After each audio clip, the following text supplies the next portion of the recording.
Hello, everybody, and welcome to another MTG Foundations draft here on the channel. We're going to be going pick by pick, play by play, talking through everything so you know what to do when you draft this format yourself.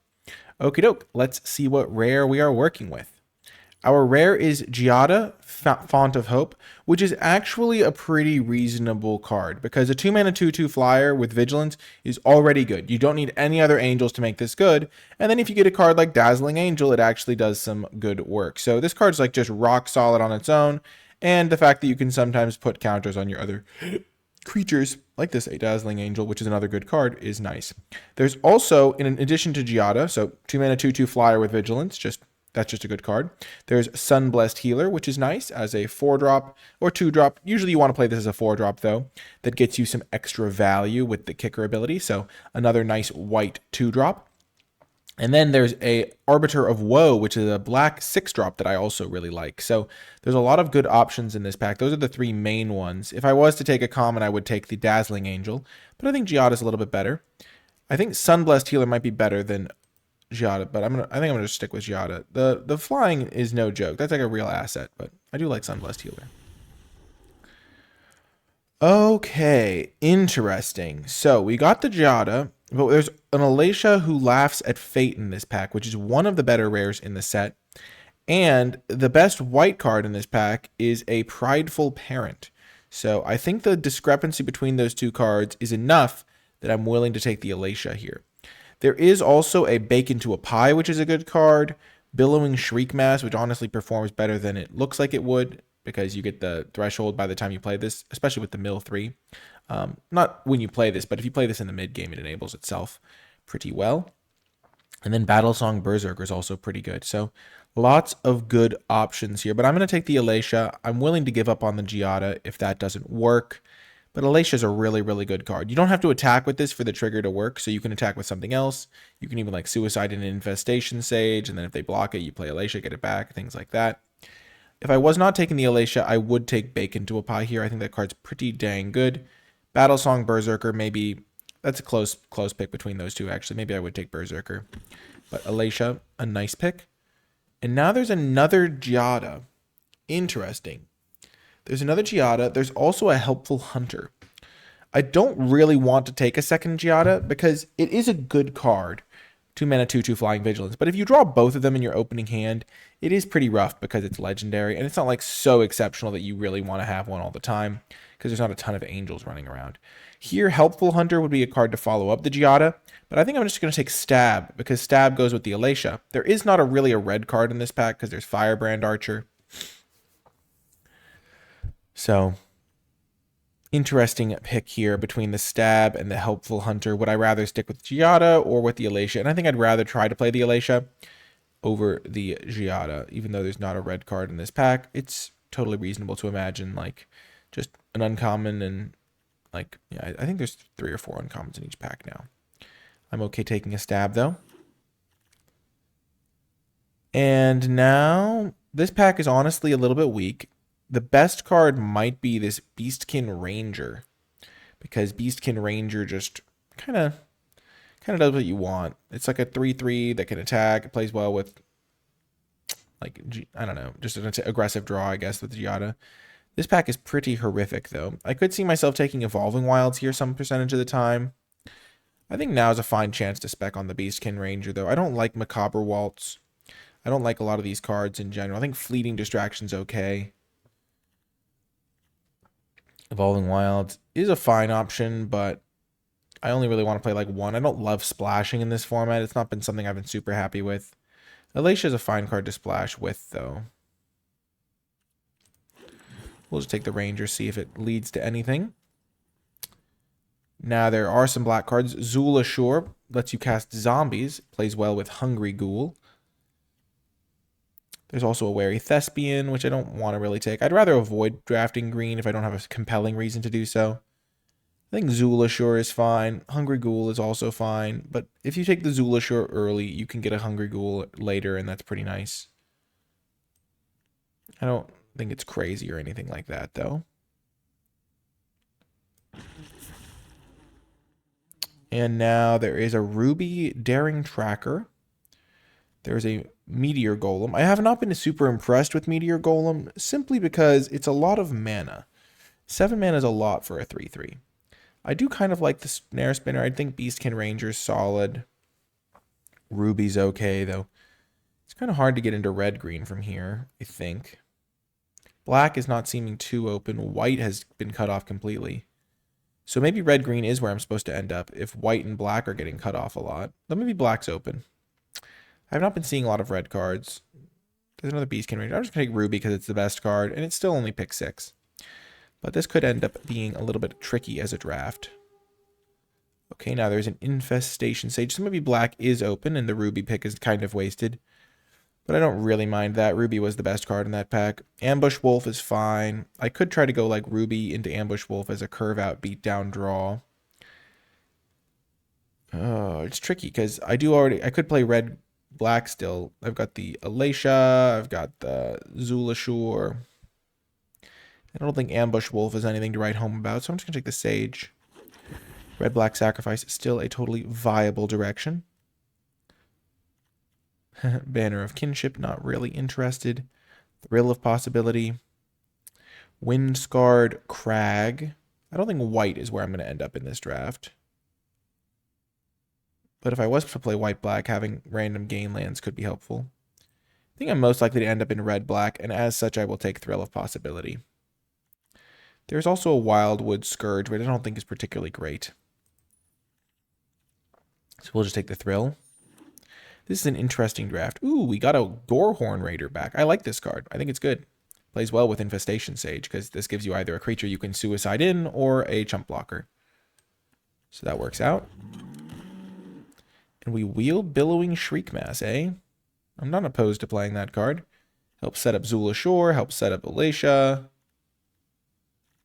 Yeah, nothing wrong with playing this guy. Swiftwater Cliff's not really where I'm going to be. Goblin Border's not my favorite card, but Shriekmass is honestly solid. I don't think Reclamation Sage has enough targets to be really main deckable. I'll just keep taking the Rangers. I guess I'll just take the green card, just in case.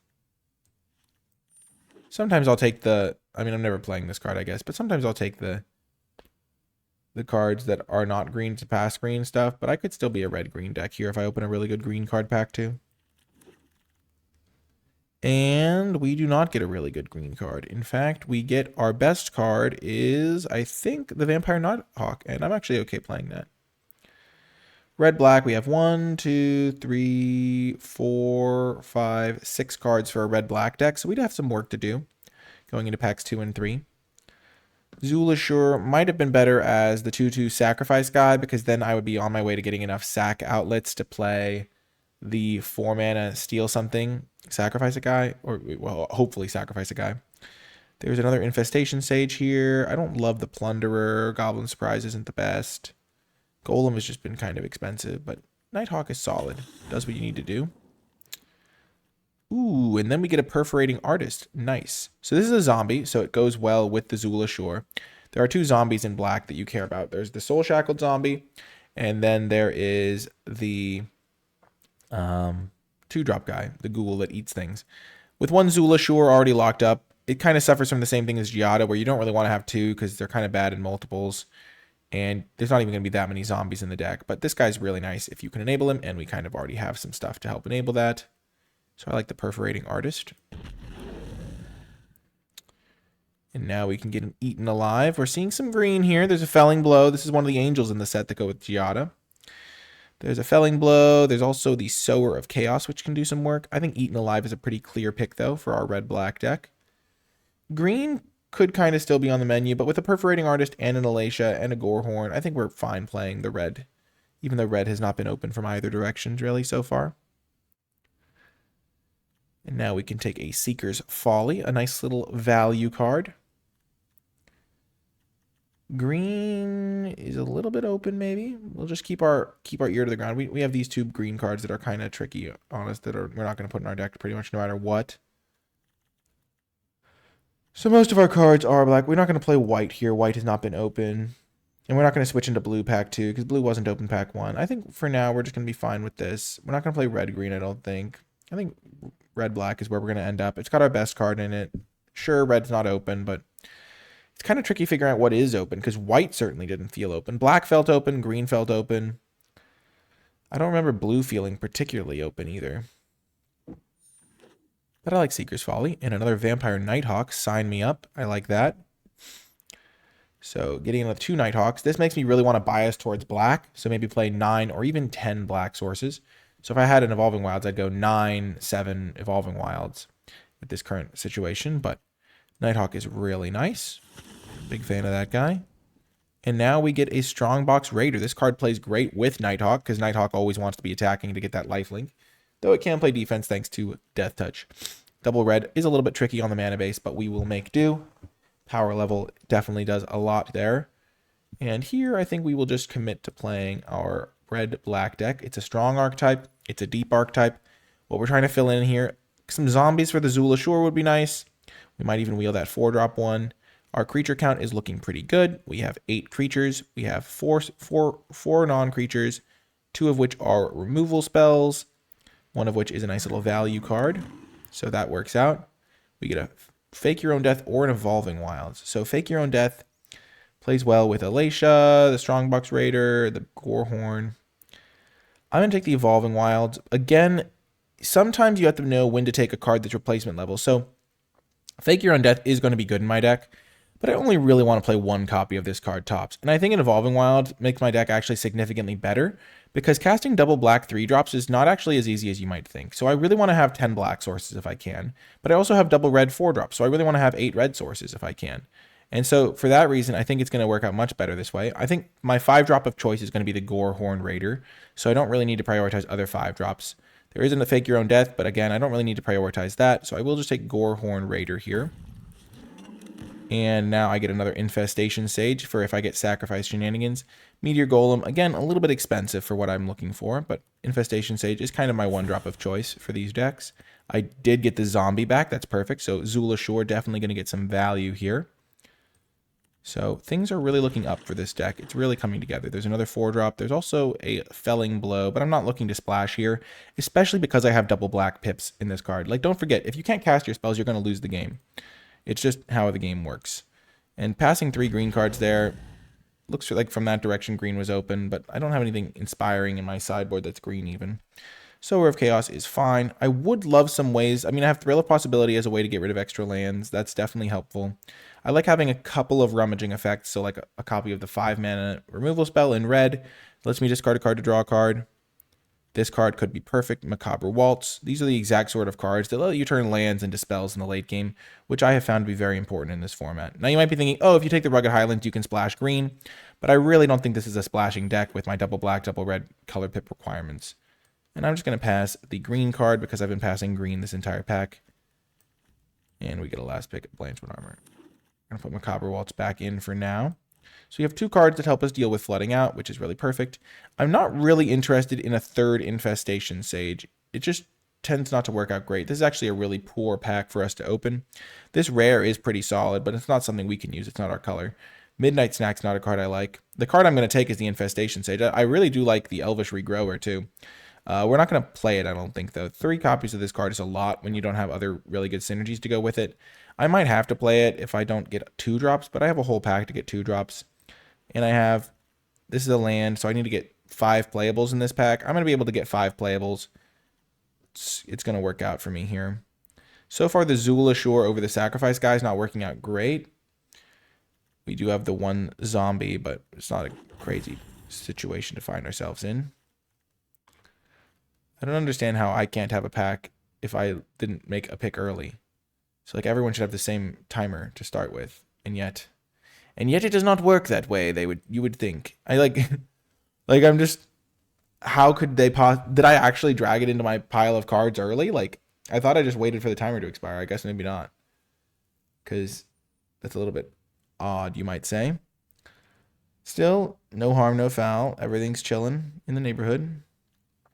Okay, perfect. We get a copy of the Hungry Ghoul.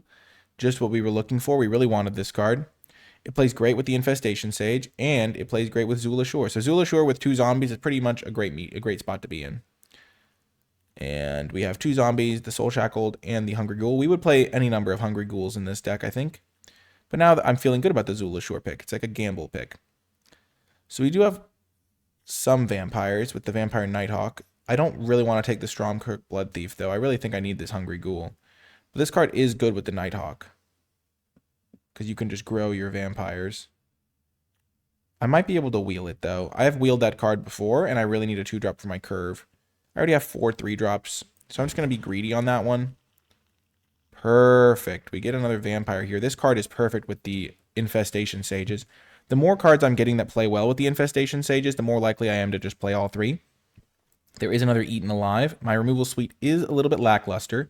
I've got Stab and 2 Gorehorn Raiders that can kill big things, and only 1 Eaten Alive to kill... to kill small things, and only 1 Eaten Alive to kill big things. So that is definitely relevant. But I think I have to take the Gourmand here. It's a 2-drop, which I need desperately, and it's a good synergy piece with the Sages, which I'm really just looking for any way to use profitably. To pick 3, maybe I can get 1 more removal spell in this pack before they all get snapped up. There's a Stab, not exactly what I was hoping for. There's also a Diregraph Ghoul. Diregraph Ghoul, again, a combo with Zula Shore, also an early game play. There's an Infestation Sage in this pack. I don't need a 3rd copy of that, though. I will just take the Stab here. The more cheap removal I have, the more ability I'll have to save my Eaten Alive for stuff that it really cares about.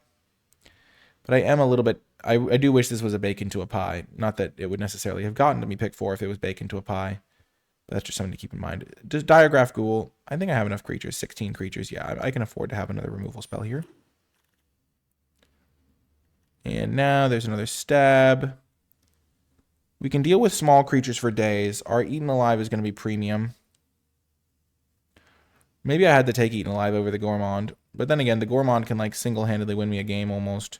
Just by like sacking Infestation Sages to draw me cards. It's a really good piece in my deck. Beautiful. I get a dual land. That actually makes a big difference. I think I'll still play the Evolving Wilds. But I can now play even more black sources. Having a couple tap lands is not the end of the world. Bolt Wave, we'll just take the Cavalry, I guess. Micromancer would be good in this deck with 3 Stabs and an Eaten Alive. Again, I'm not really looking to splash with 2 Nighthawks, though. I don't really want to even play the Axguard Cavalry.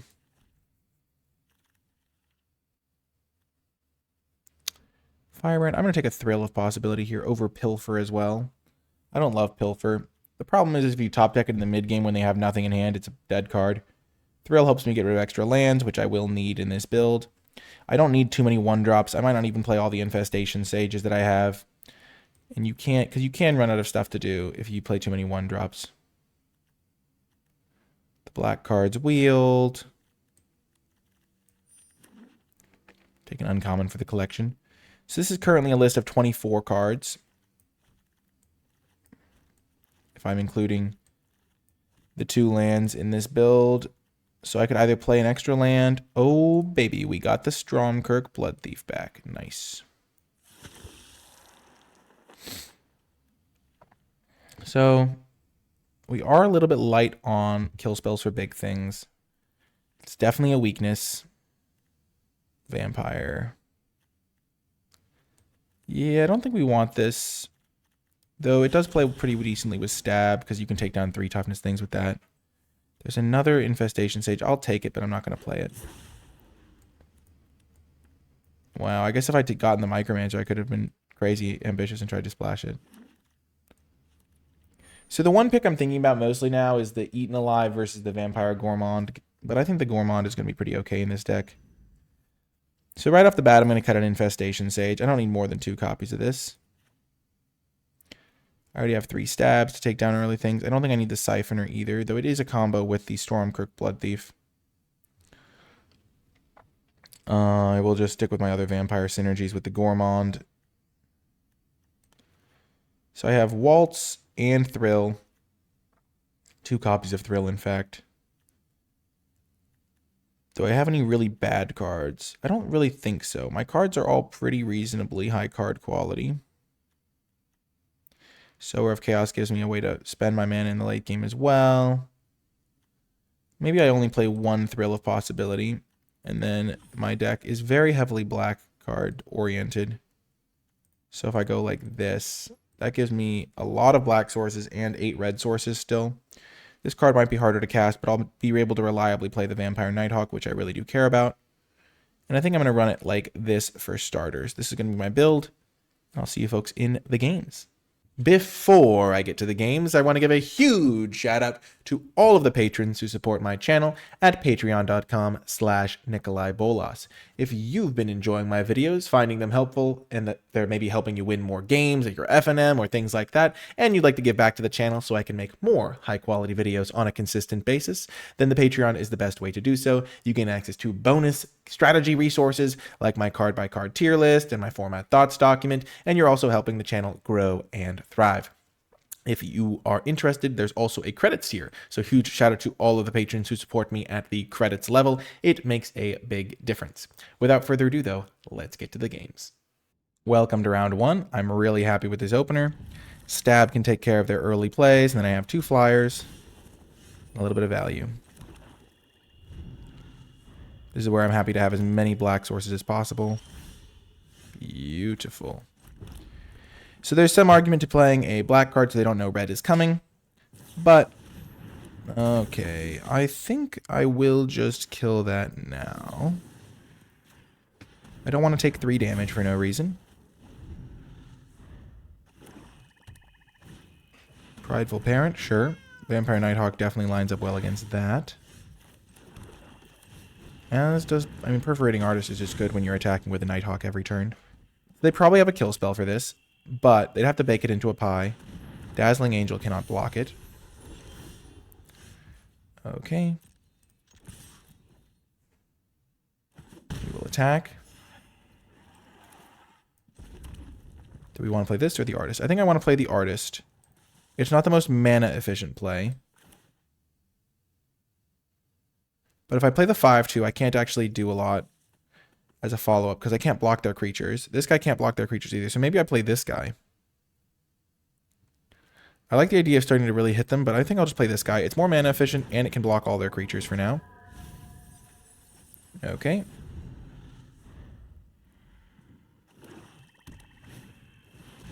Paladin, sure. Siphoner, sure. So now they can't attack me. So this guy essentially saved me 5 life over playing the Artist. Or I guess 4 life over playing the Artist. So they have 1 card. It was not a kill spell, I do not think.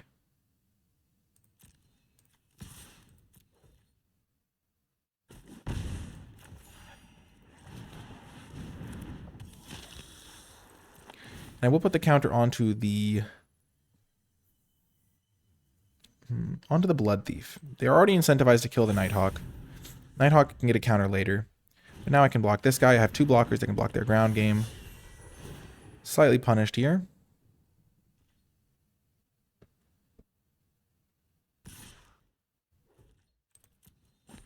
So if I'd buffed this guy, I would have been able to attack into that without having to use a kill spell. I really don't want to use my kill spell.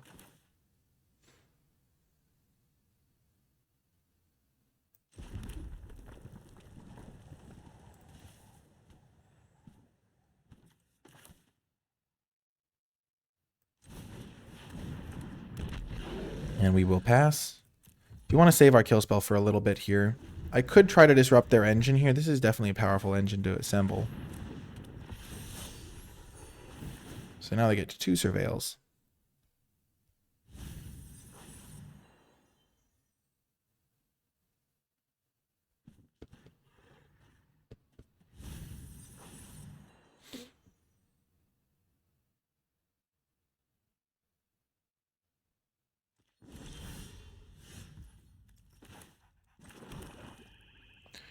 So they surveilled 2 to the graveyard.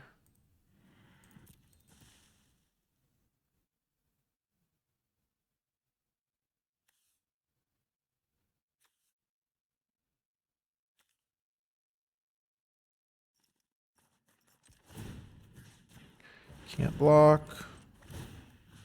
Can't block.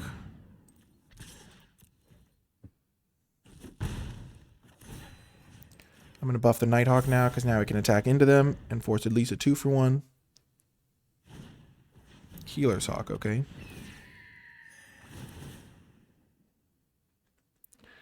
They are going to be able to find spells with the Seraphs if I don't deal with them. They're leaving it on top, though, so it's not like card advantage.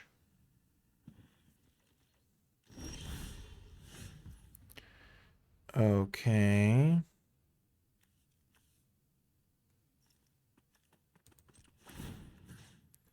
Gonna make it so that guy can't block. Then I'm gonna send in with this guy.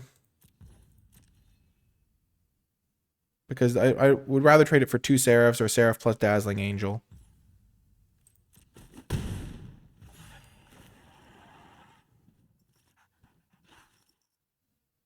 And I'll play the Perforating Artist.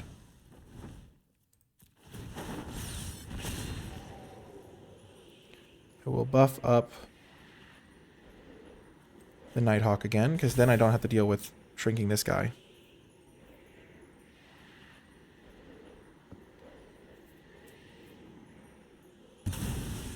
They just sacrificed their 1/1, so getting some value. They probably kept a removal spell on top for the Nighthawk, which is what I was thinking. But like they also might have just kept a creature, because a creature lets them surveil the following turn.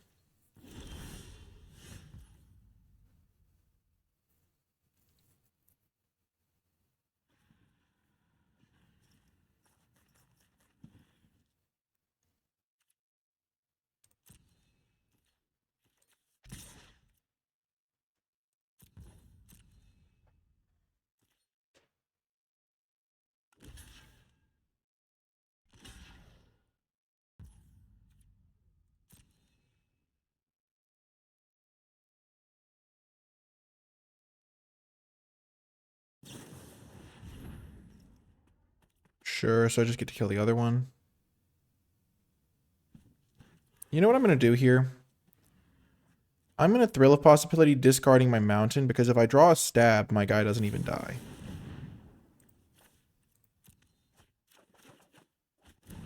Okay.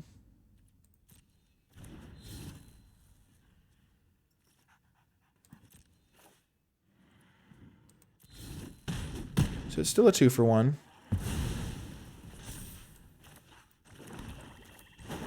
I'll play this guy to kill their Healer's Hawk so they can't. It says indestructible, so I'll kill the Healer's Hawk. And trigger Raid. And now I still have this Sower of Chaos, which is going to start dealing damage to them. Oh, this is the beginning of the end step, so it doesn't work with the artist.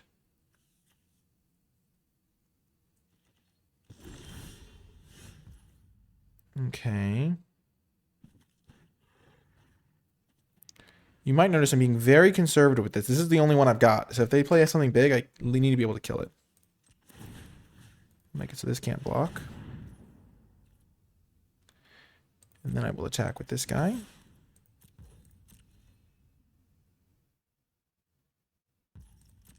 I have a bunch of big creatures now. Soul Shackled Zombie will definitely be something I want to play next turn. I'm going to play my lands. So the Stormcrook Blood Thief targets itself. The Artist, they're in a bit of a bind here. They don't have a lot of life to work with. They're at 6 now, and this is going to put them to 4. So they'll have to chump block this thing. And then start sacrificing permanents. Hero's Downfall, okay.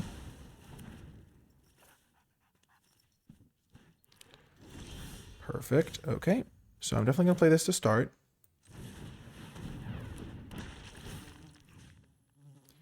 Get rid of this thing and this thing. So they go to 4. So now this guy, this guy, this guy, this guy have 4 lethal creatures. And I can make their guys unable to block. So this guy would get blocked by the Prideful Parent.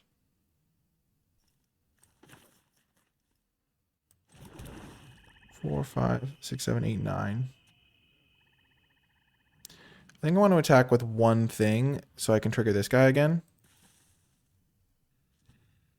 But I think I'll just wait till next turn. So what I'm going to do here is I'm actually going to use this. I'm going to kill this with it. Because now next turn, I have 5 lethal threats. Oh, how do they lose life? Oh, from this guy, yeah. I have 1, 2, 3, 4, 5 lethal threats. And they only have 4 blockers. And I can make stuff unable to block. So they have to have a kill spell here. Okay, Exsanguinate, doing Exsanguinate things. That's pretty much what the card always does. Okay, so I can make this guy unable to... So the 1-3 actually can't kill anything, so I can just make everything else unable to block. Sower of Chaos doing some serious work here. As I was trying to say during the draft portion, having ways to spend your mana is critical. They're definitely dead here. Like, the thrill of possibility here, finding us more action, was huge. Nice little win there. Getting a W for the good guys. That was fun. I felt like it was in the zone. I'll see you next round. Welcome to round 2. This is a good hand too. We have our Infestation Sage for the early turns. Zulashur plus a zombie. Sage is the card that drawing 1 copy of it usually smooths your draw because you can usually use the 1/1 to be worth a card. But the problem is if you don't actually find the way to use it as a card, it can be troublesome. Stromkirk Blood Thief is back in action.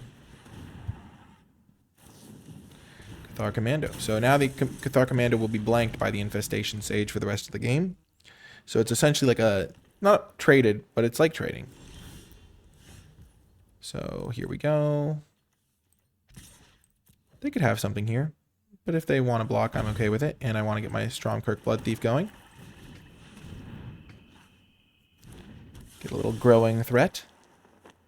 They might have another Cathar Commando. Or a bite down, sure.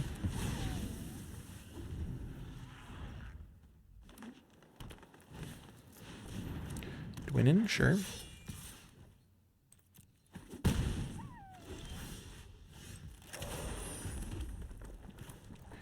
More than happy to play my zombie here.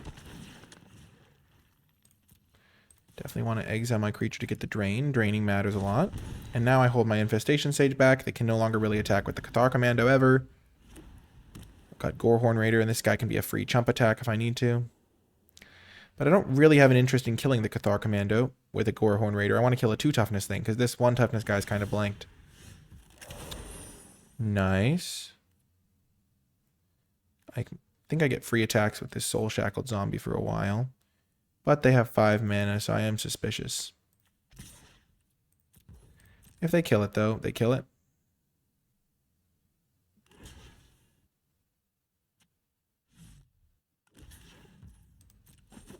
Wow.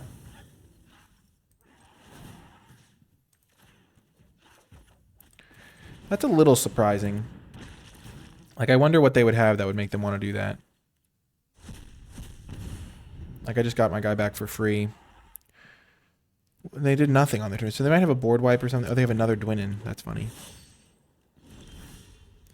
Well, again, this Eaten Alive is incredibly precious to me. So now they're just taking the 4. Makes sense. I'm just going to play Sower of Chaos. I could play the Nighthawk. It's a little bit less mana efficient. The Eaten Alive. Ooh. Ooh, that's a little bit of value.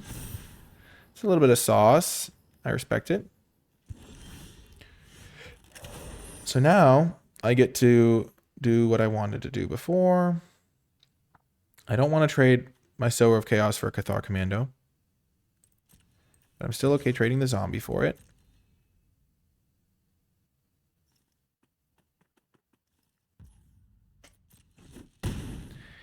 And now I could sacrifice my Infestation Sage to kill this guy, but I can also sacrifice the zombie to kill it.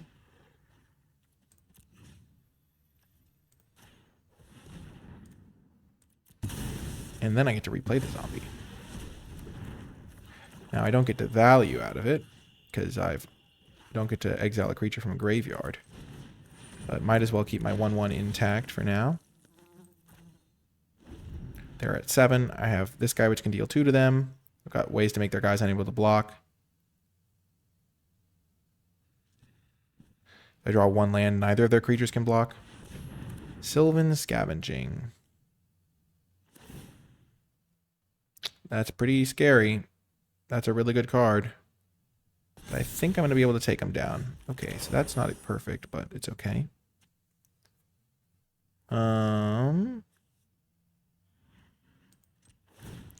Make it so this guy can't block.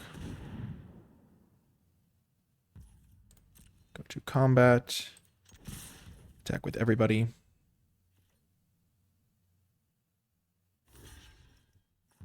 This is exactly lethal unless they have something else. And they can't target the Zula Shore because it's the ward. And there we have it. Nice little victory. That was also not as dicey of an attack as it looked. Because imagine they kill my Soul Shackled zombie. Or something like that. Instead of going to... They go to 2 life. I can then, the following turn, replay the Soul Shackled zombie. The real problem is if Dwynnon attacks... they gain 1 life, but then they wouldn't have the blocker. They'd make the 3/3. But I have some reach in my hand, so I can play like I have Gorehorn Raider, and I have the ability to replay my 4/2 if it dies to drain them as well. So that was a pretty good game, and I think really kind of showcased the nice little solid performance of our deck again. The Infestation Sage was interesting. It might have been better to sacrifice it just to save my mana on recasting the Soul Shackled zombie, so I could deploy an extra threat. So that might have actually been better. I might have gotten a little bit happy feet with that one. So that could have been an error, but we will...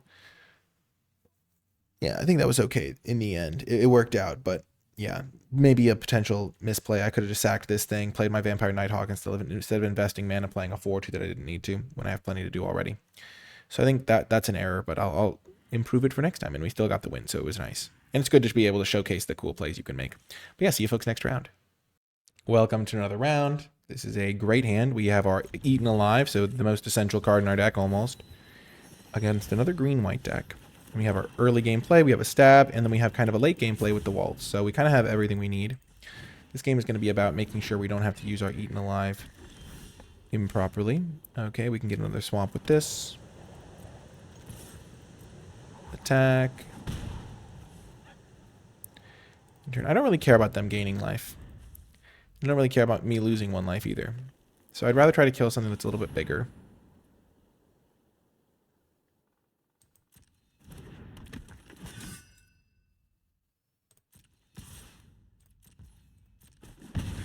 Especially because if this dies, it can trade with the Healer's Hawk.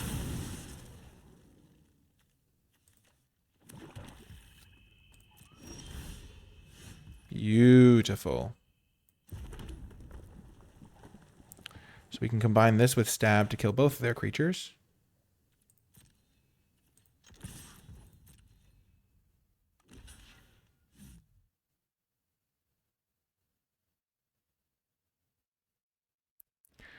This is one of those attacks where they could block and I could stab it now, or I can use this little combo later.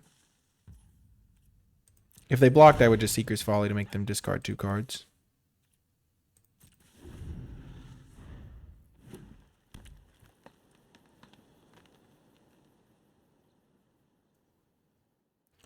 If they have 4 mana, 2/3, make me put 2 counters. Yeah. Yeah. So now I will stab the Healer's Hawk. So it didn't work out perfectly for me.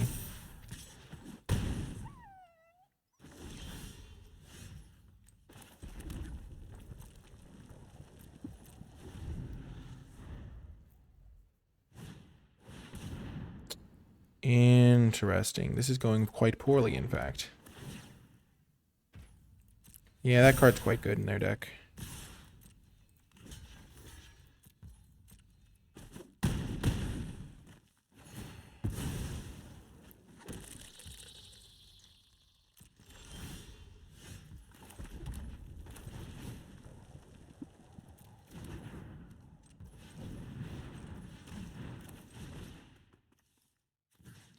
Yeah.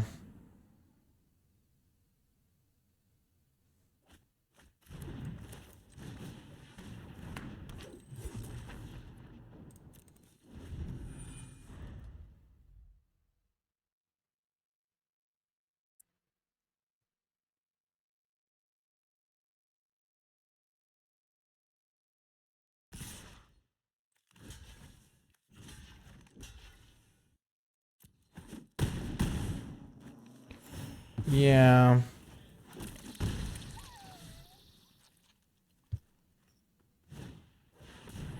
This is a tough one. They played a lot of cards that lined up well against what I was doing.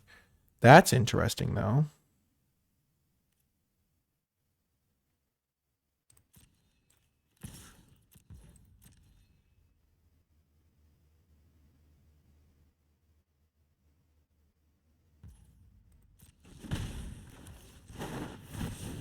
So I can bring back another chump blocker.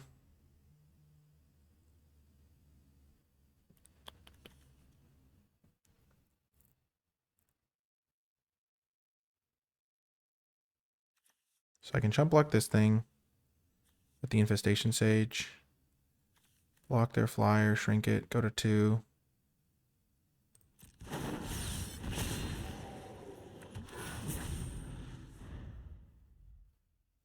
I know they have a spell in their hand is the only problem. Maybe it's a red spell, though.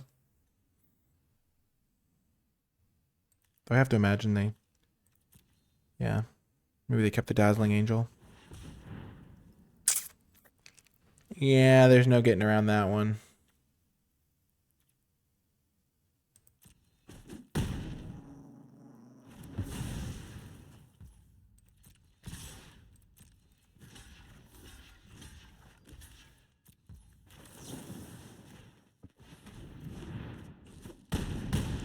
So if I draw a swamp here, I'm actually still in it.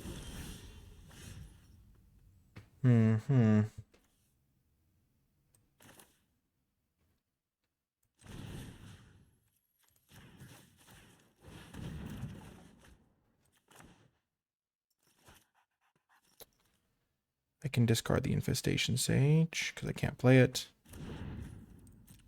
I can just put it into play for free.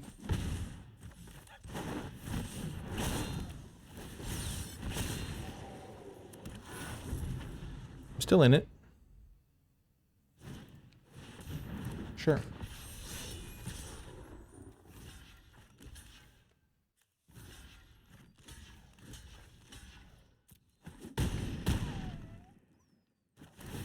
I really need to draw a swamp here, though. If I draw a swamp, I'm okay. Because they're going to block my flyer here.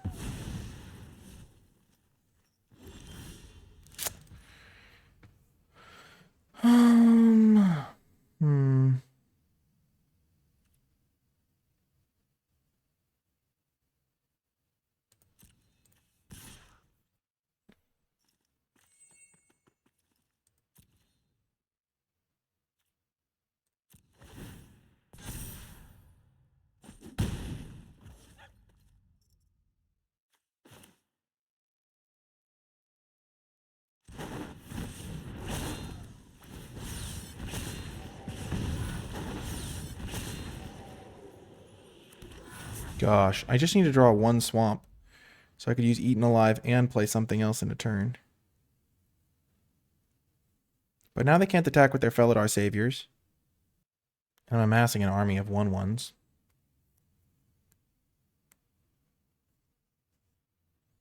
It is a little funny. I was kind of hoping that I would be able to attack with the 1/1, but attacking with Alatia and leaving back more chump blockers made more sense. Because I needed this counter. But if I attack with the 1/1, I'm being able to kill their flyer. Just put them in a little bit suspicious. This would be a really cool game to win. I'm really hoping we win. Be a lot of... It was like such an epic battle. If Alatia can get one more counter, then they can bring back. Sure. So they're doing that. That's interesting. That just gives me a free attack with Alatia. Nice. Okay. So this is going to be interesting. So we're going to sacrifice a creature. Kill this.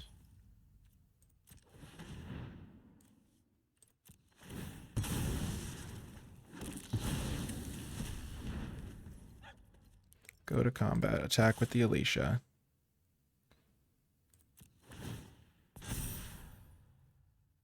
If they had a combat trick, they would have used it already. Then I can play my Strongbox Raider. Now Alatia can bring back Warhorn Raiders. Ooh, I will play a Perforating Artist next turn. Now I'll bring back another Infestation Sage. They're probably trying to figure out if they can get me with their flyers at the end of the day.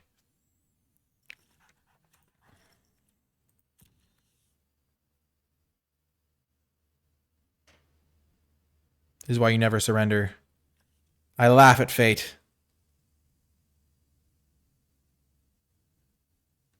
I'm even vulnerable to one removal spell.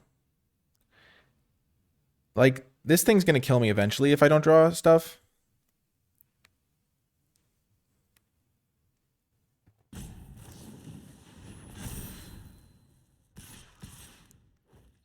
Okay. So that's like a temporary flyer. It doesn't get a flying counter, right? Yeah, just until end of turn. So they leave it on top. That's a problem. Okay. So I can't play the artist. That's a little unfortunate. I would love to play the artist. But instead, I have to play the ghoul so I can sacrifice the sage.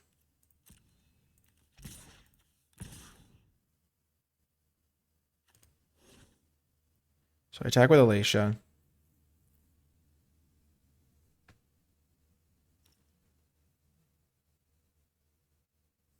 Yeah.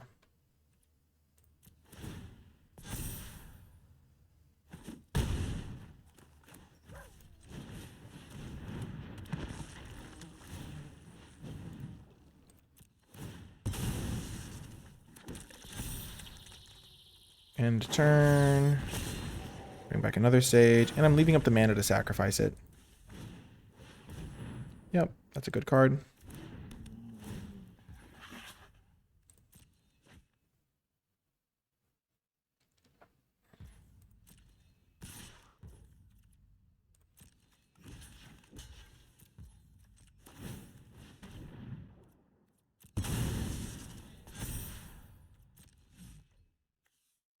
Might as well spend my mana efficiently this turn, sacrifice the Infestation Sage while I can. Okay.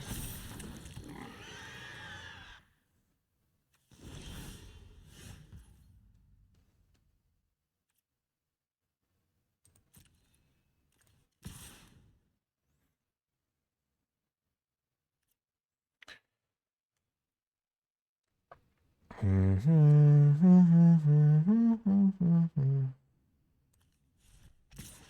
I could attack with this guy. Sack him, bring him back, kill this guy. But I think I'm just going to keep bringing back flyers for now.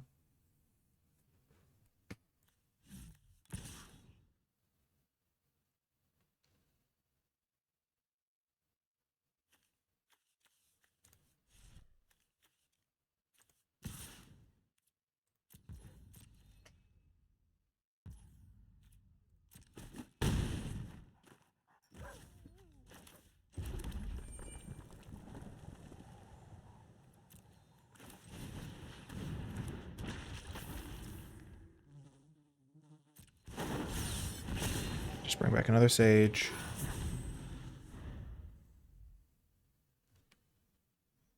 Because I do want to end this game.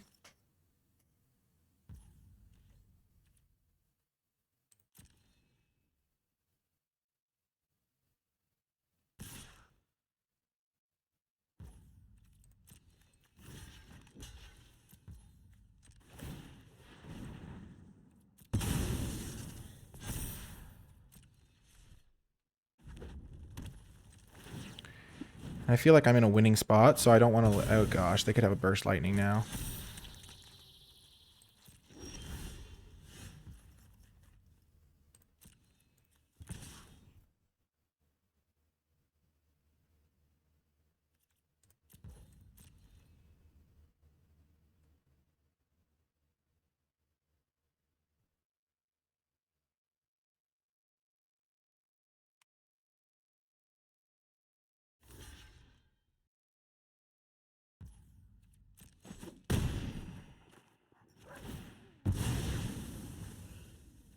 Let's see what they do with their Surveil. rid of the graveyard.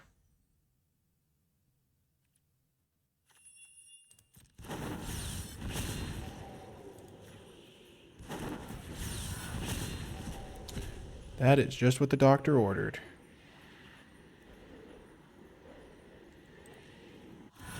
So you might be wondering why I didn't go with the Nighthawk, and it's because I have the Zula Shore. So this is their last turn to beat me, I think. Okay. Like, Nighthawk would have been great, don't get me wrong. Big fan of Nighthawk. I think this is going to be better, though.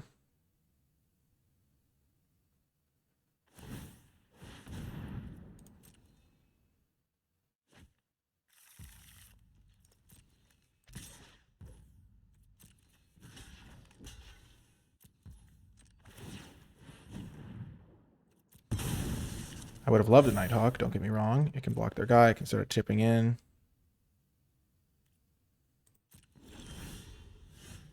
Okay, play my land.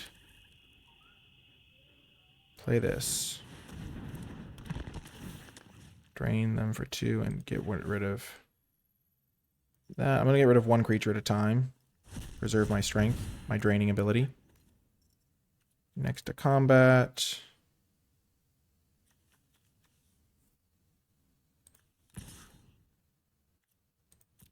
Send in the guy.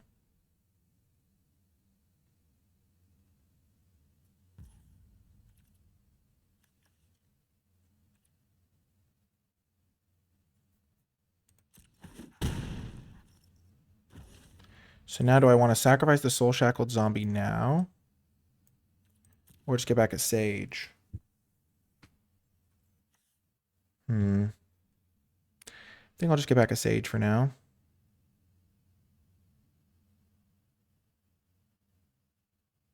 Actually, no, I want to survive a Burst Lightning.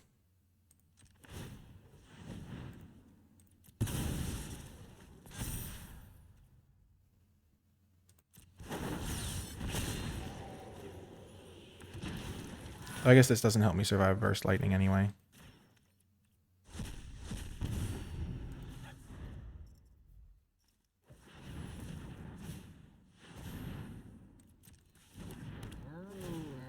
So yeah, maybe I messed that up.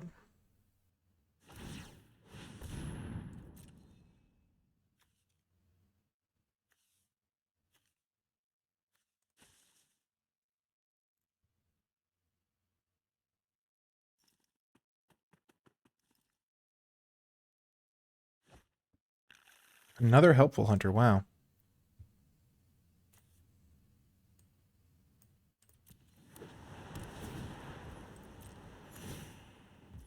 They get to surveil.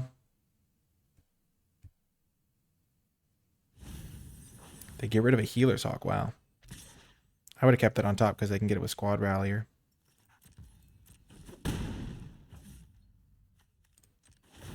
So I want the Soul Shackled Zombie in the graveyard so I can cast it with Zula Shore. Okay.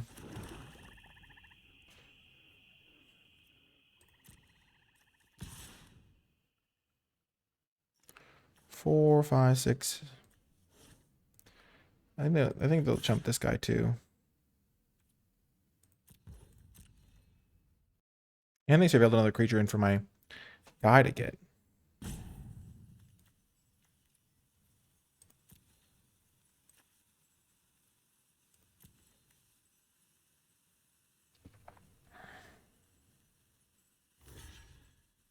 Perfect. I just want their creatures to die. So I can eat them.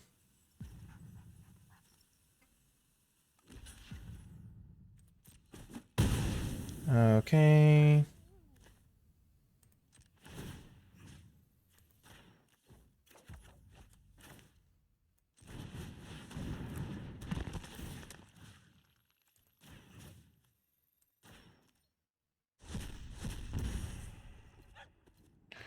And then I can bring back my Infestation Sage. So I can keep jumping their Vanguard guy.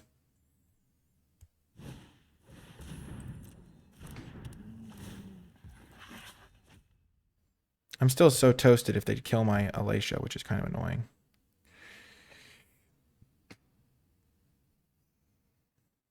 They've got so many chump blockers. But this guy's instant death now. Pretty much.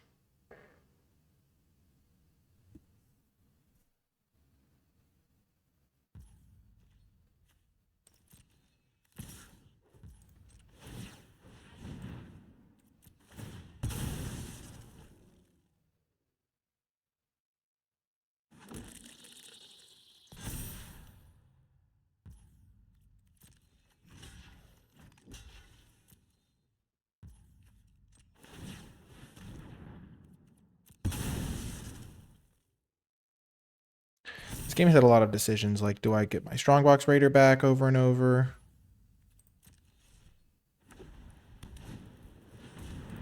That guy's not doing much other than being a chump blocker.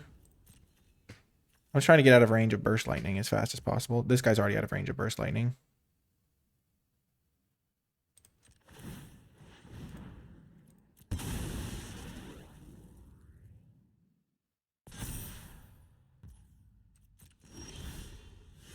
That's a card.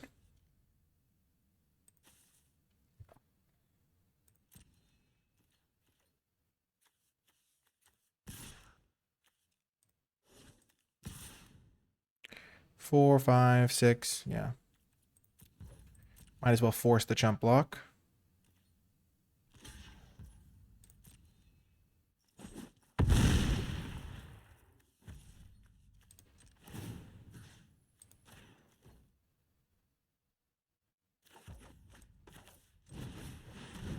And if I ever draw the card that makes things unable to block, I can win. I don't think I went through that card yet.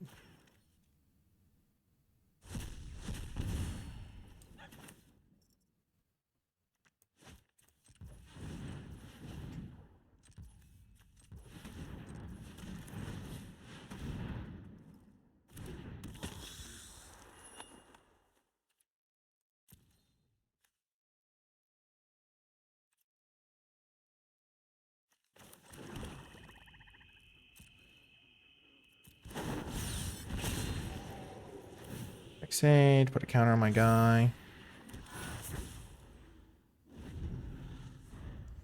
Now it's 3 turns of swinging in the air to kill me.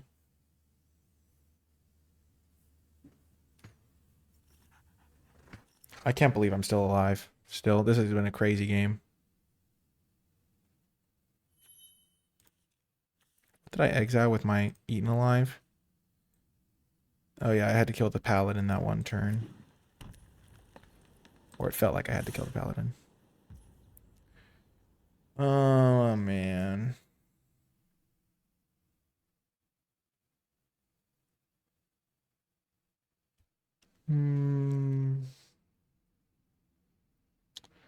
So if they have +2/+0 for their whole team, I just have to block everything. This guy can't kill me, so I'll just block my ground guy. Okay, so this guy's going to block the 1/1. This guy will block 5/2. This guy will block 4/2. This guy will block there. We'll double block the Trampler just in case, and we'll block there.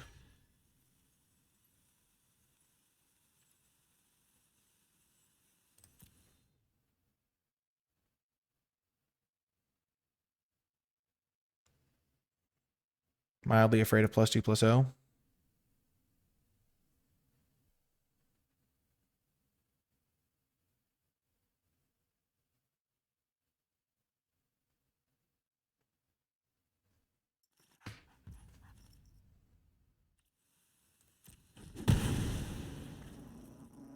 Oh, right, this guy's first strike.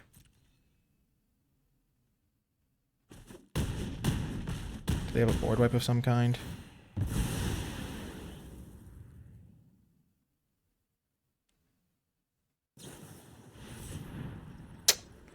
Wow.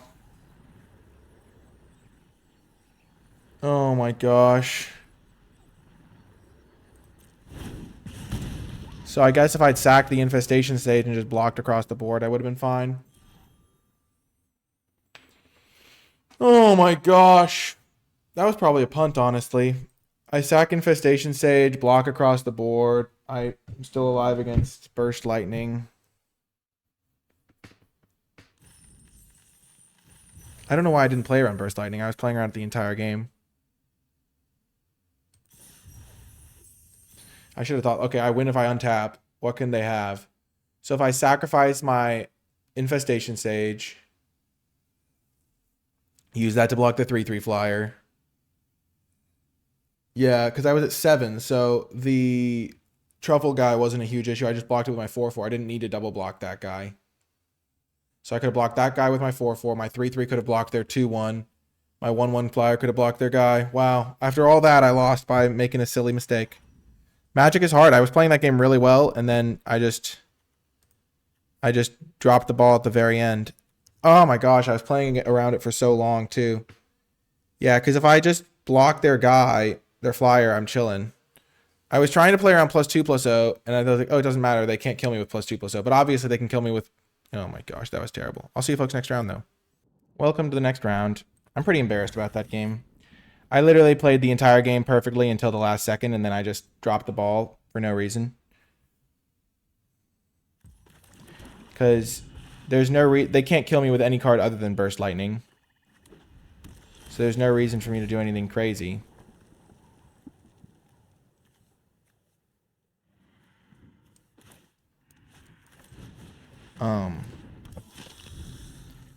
Yeah, that's just disappointing. That's just a fail.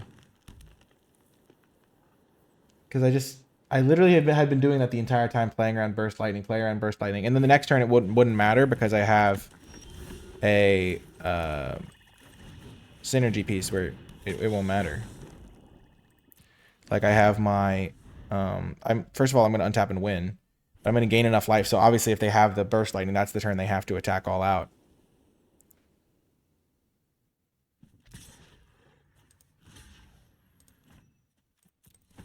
Yeah, I misplayed this game. Maybe I could have played the Hungry Ghoul first instead.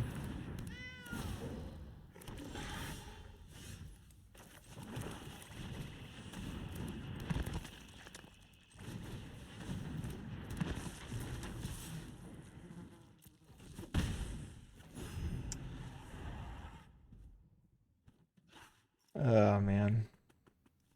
But it's all about focusing on the next game, doing your best.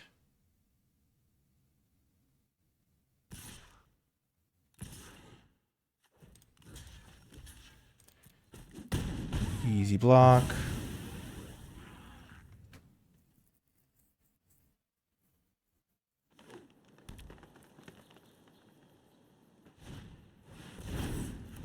Nice.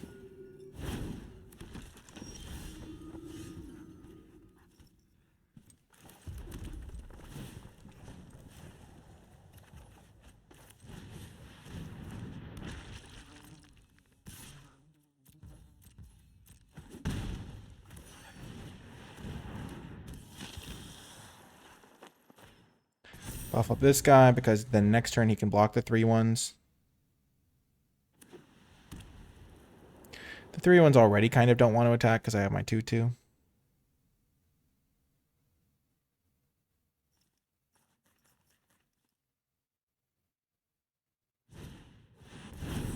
Sure. At least I'm going to have a nice easy win this game.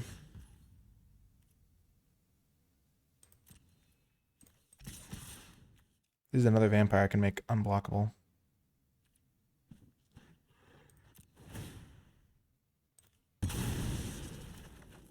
Perfect. That was such a good draw.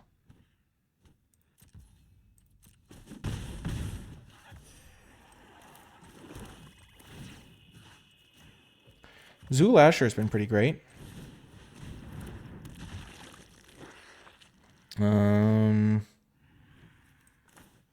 Yeah, I'll just play this out.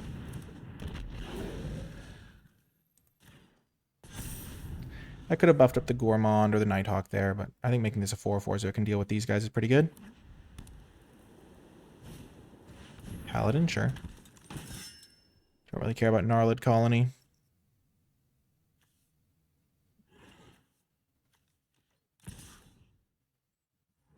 Like, I probably would have blocked it with Sower of Chaos, but it's not the big deal. Yep, and they're out of cards, and I'm chilling. Ooh, that was a great draw. Mm-hmm.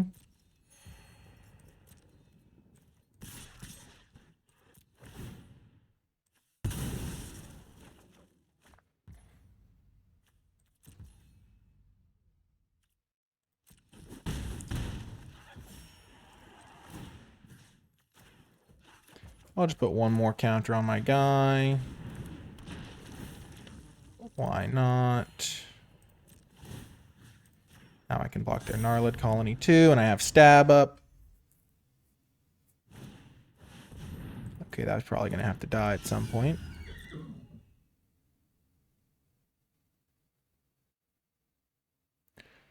But yeah, I'm just chilling. And bouncing back psychologically. You're not always going to play perfectly. That's the thing about Magic. One of the things I sometimes struggle with, especially when I'm recording, because I know it's going to be viewed by people. But, you know, everyone makes mistakes. And I was really happy with how I was playing that game up until the very, very last second. Oh my gosh, that's crazy. That's going to be good. Sure. So we can do this again. Sack this guy.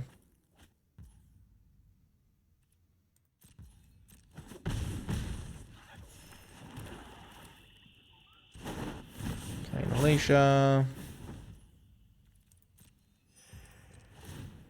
Get back a Hungry Ghoul. Play Hungry Ghoul. Use my red mana, sacrifice my Sage.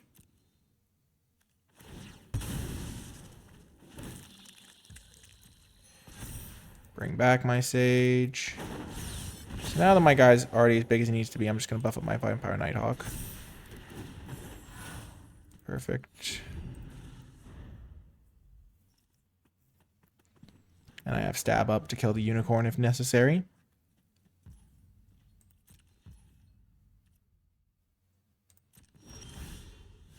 Another Stab, okay. Well, no need to do anything crazy.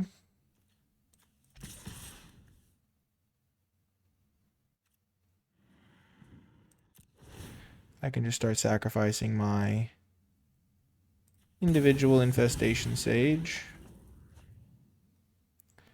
Continue growing my army of flyers. I should have attacked with the flyer there. Another minor misplay. So this one's not going to be game losing because I'm crushing them.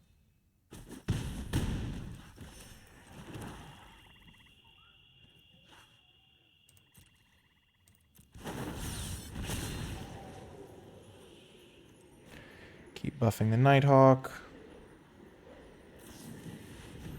Sure, that does very little. I don't even care that they're 2/2s.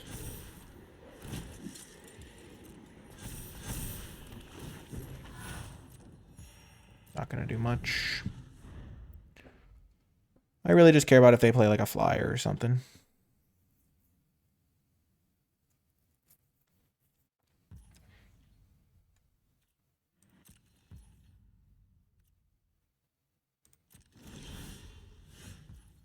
Nice.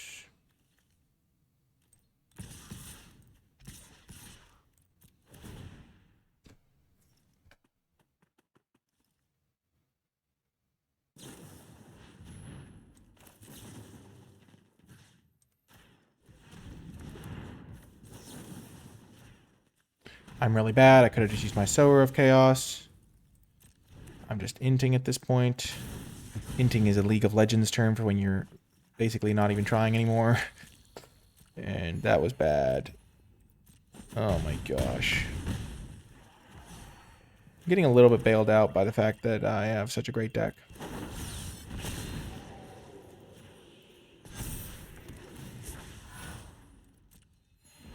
They're at 7.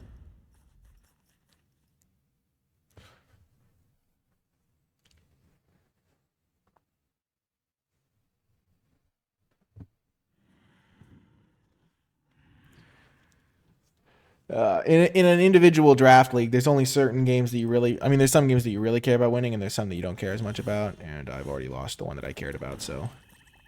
Just gonna try to win the other ones now. Those are the games where you look back on them, you're like, okay, I could have played that better, and those are like room for improvement games. This one was pretty straightforward. I mean, my deck is just really, really strong. Just gotta take a deep breath and move to the next one. Welcome to another round. We've got a great hand. We need to hit a black source to play this on curve, but that's why our deck has so many of them, so that we can hopefully draw them in these situations. This card is horrific. Perfect. We got the black source we needed. It's so bad. Our opponent is in silver. Also, if you're wondering why I didn't play Zula Shore, it's because I was not paying attention, but it's all going to work out.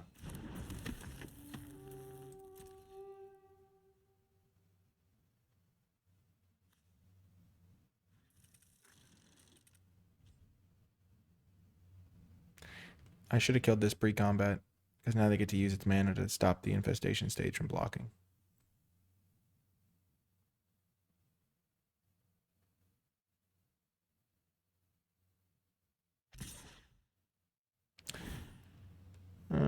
Okay.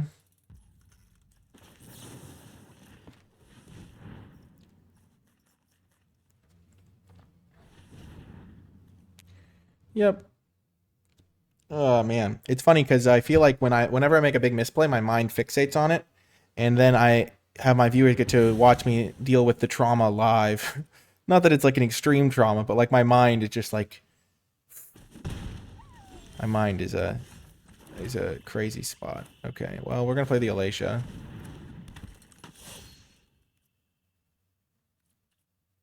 I guess no reason not to it. Yeah, we'll attack. We'll ping them for 1.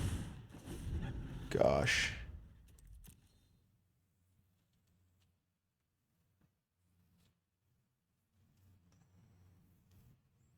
Alicia's just a growing threat.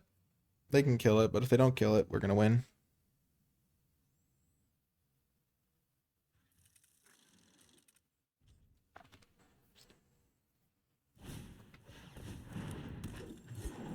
Oh man. Yep. Okay, none of those matter.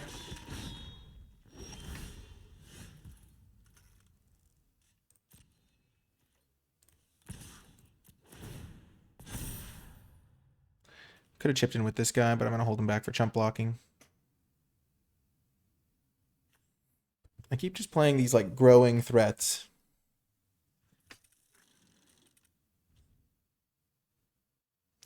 So if they block, like chump block for some reason, I won't play the Stormkirk, but otherwise I will.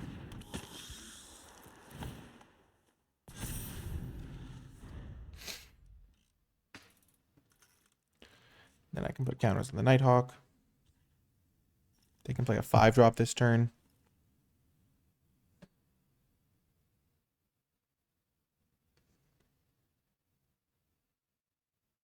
Getting counters on Alacia is also really nice when you have the chance, because then you can like re-get stuff from the graveyard. Oh man.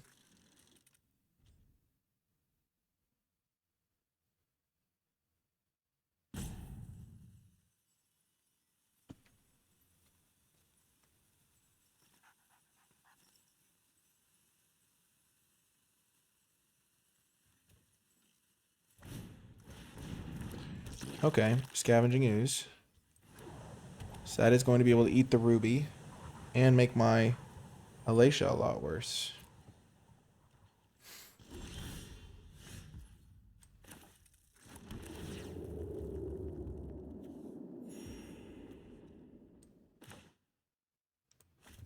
So they can eat 1 creature. So this can be a 3/3. So if I attack with Alacia, they block with everything, and then block, and then eat something with this. I can kill other stuff still. Perfect. Because they don't have another green mana. If they had another green mana, the first strike damage could then work in their favor.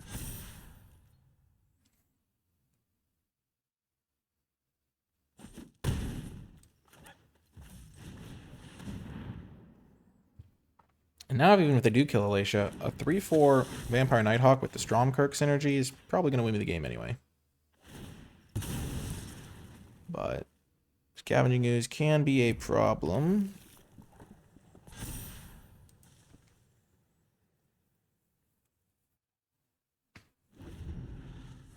They don't activate Scavenging Ooze to eat their ruby to get their scoos bigger. That's weird. Especially when they're constricted on green mana and they had the mana available.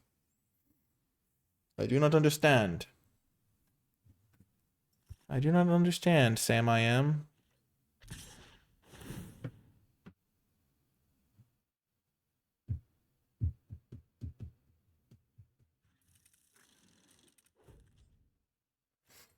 I do not care. Hit me for 1.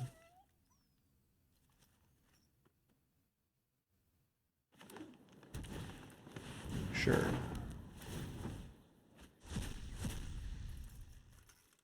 A Raider or a Blast. Yikes.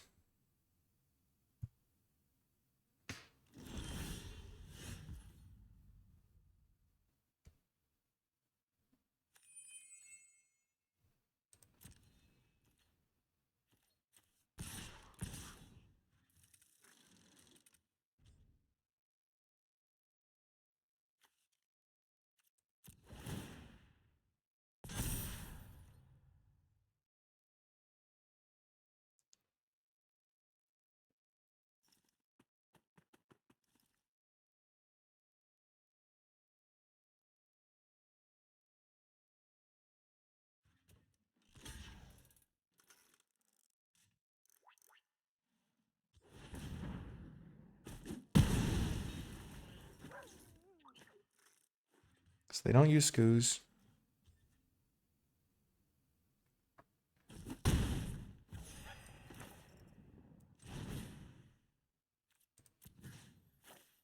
I will get rid of the scoos now.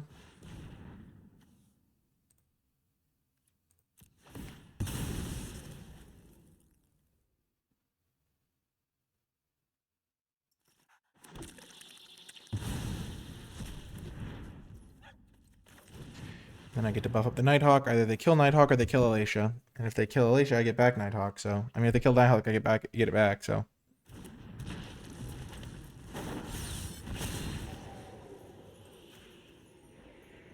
I have them on a 2-turn clock in the sky, and they can only cast 1 spell next turn anyway.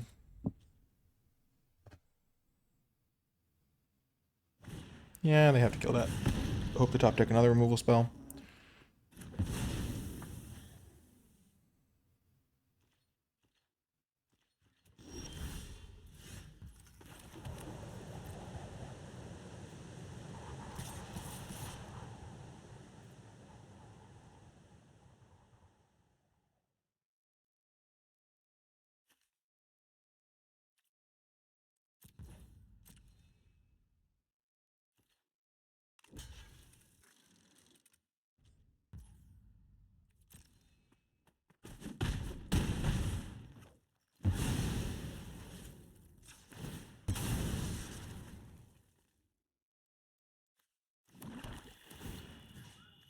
May as well play around Bite Down on the Strongbox Raider punching my guy.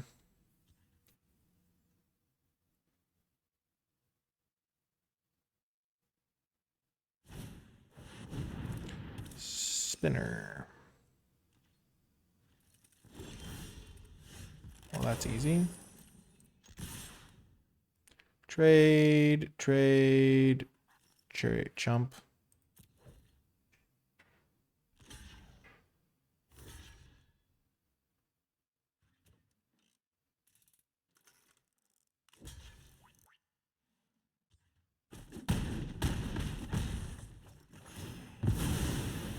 Yep.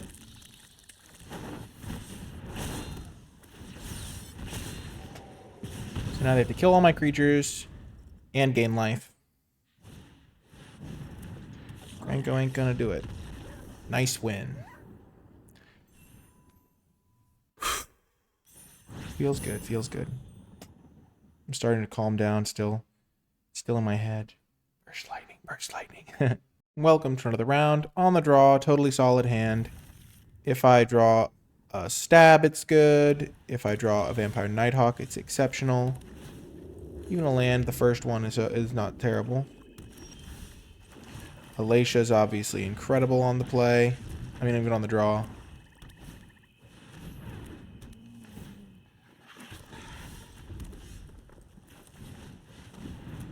Just run it out there.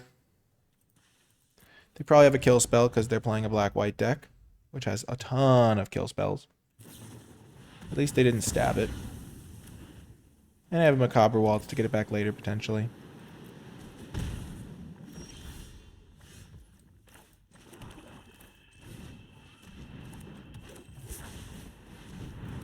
This is going to be interesting.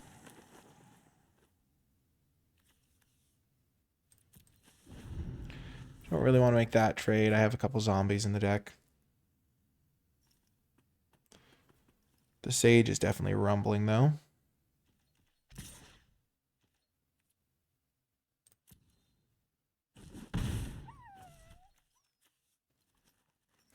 I will be killing this with the Gorehorn Raider.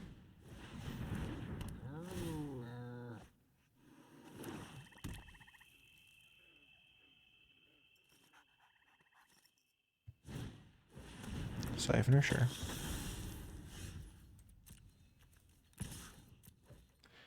They're in a pickle.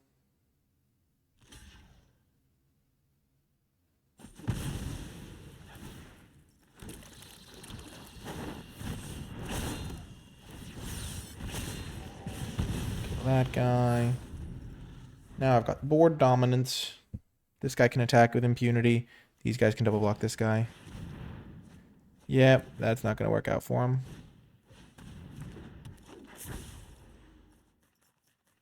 Actually, kind of lucky that card could have been good against me.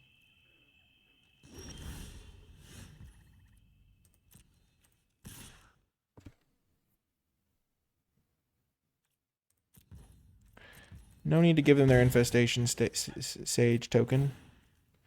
I'll just keep growing my guy. They have this thing they can make into a creature. Sure.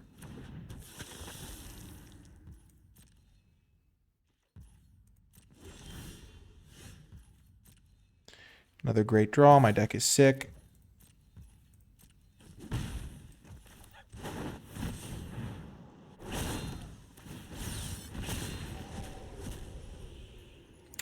Yeah, Seeker's Folly doing some work here.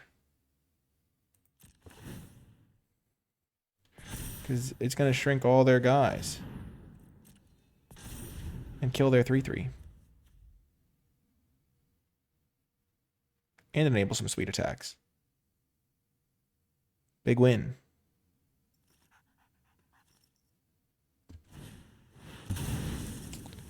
Okay, so I have to discard a card. It's a bit of a bummer.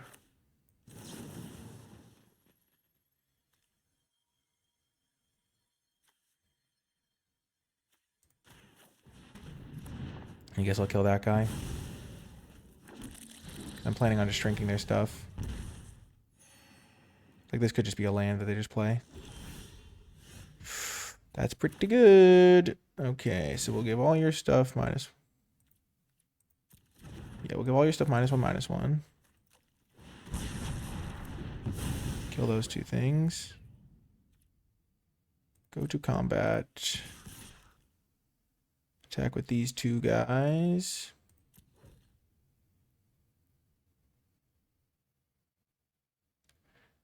Keep growing my Blood Thief.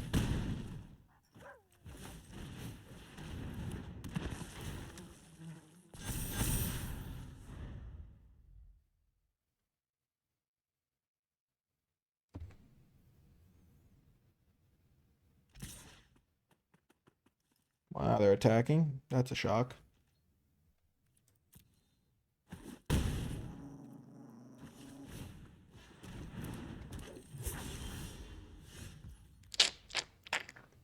Interesting.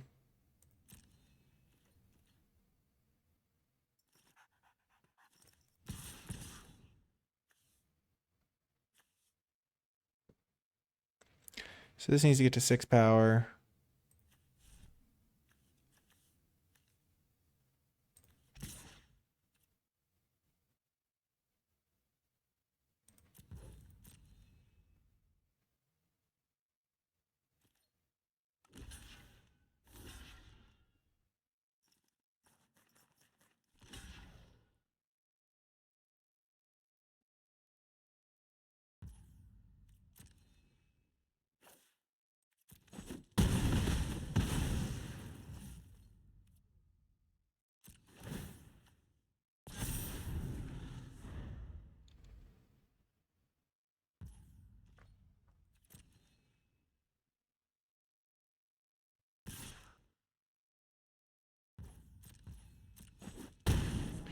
Yeah, this guy hits pretty hard.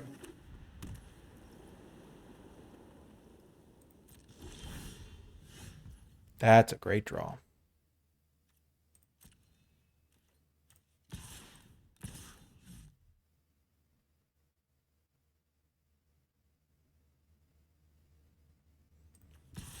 I'm not going to play around removal. I kind of want to.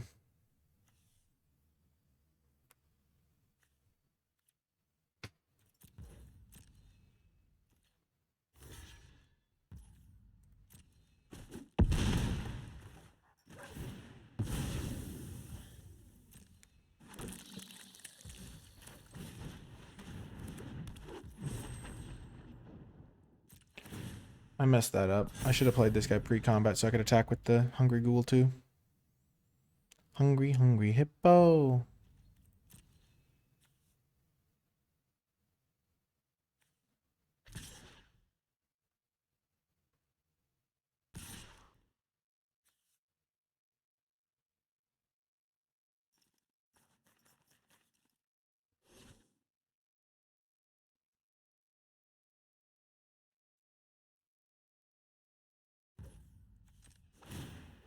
I have to be slightly careful.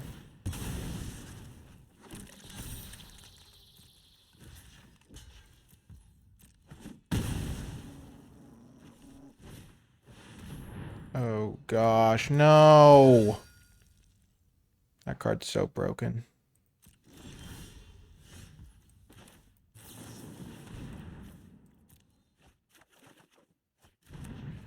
This might not be our game.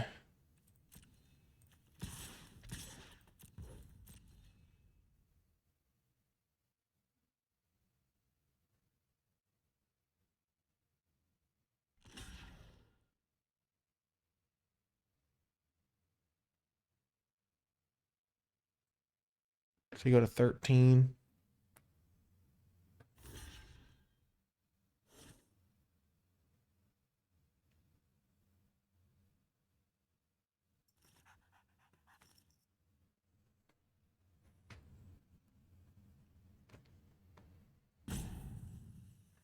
Yeah, we lose this game. Discarding a land and drawing 2 more was too rough.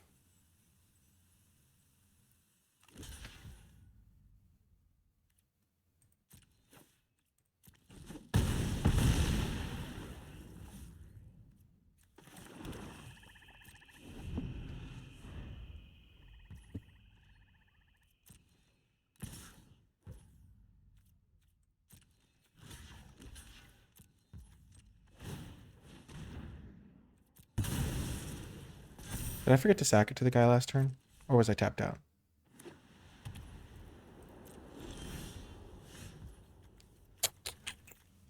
Yep, not quite good enough. If I'd drawn Macabre Waltz instead, I would have won. But that's how it goes sometimes. See you next round. Welcome to another round. We will keep this hand. On the draw, it is excellent. We have our little zombie combo. Oh, man. I'm not going to hold up my stab here. I think this is one of the best times to get my tap land so I can go 2, 3, 4. Yep, did not have to stab that guy, so that worked out. I will get a mountain, because remember, I do have a double red card in my deck.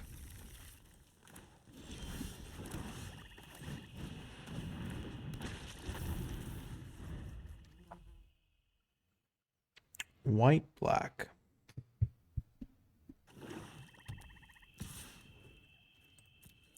They could have +2/+0. That's probably a very common card for them to have there.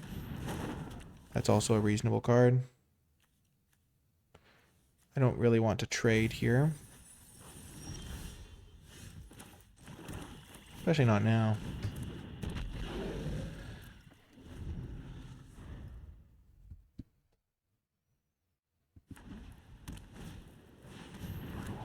Okie doke. Felidar, Savior. Still no blocking.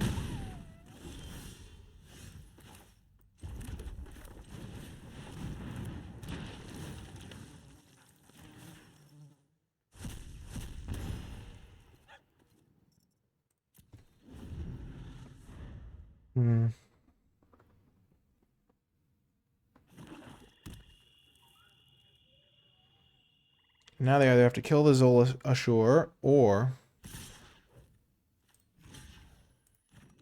So if I think they have +2/+0, this is the one that I'd rather block. Okay. Are they not killing Zulashore? They're stabbing it? Okay.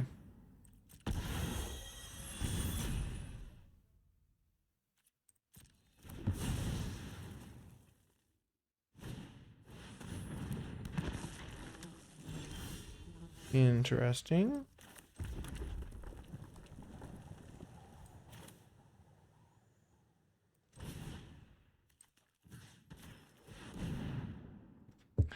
Let's take away their cards. Those were some good cards.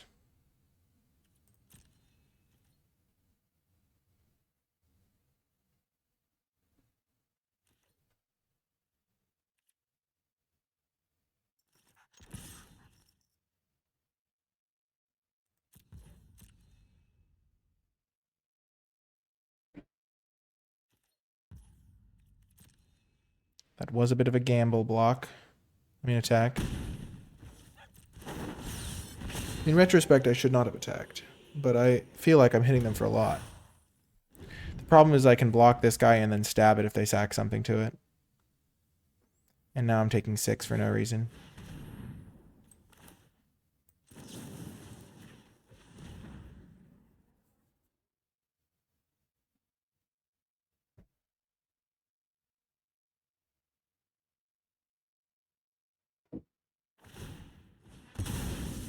Yep.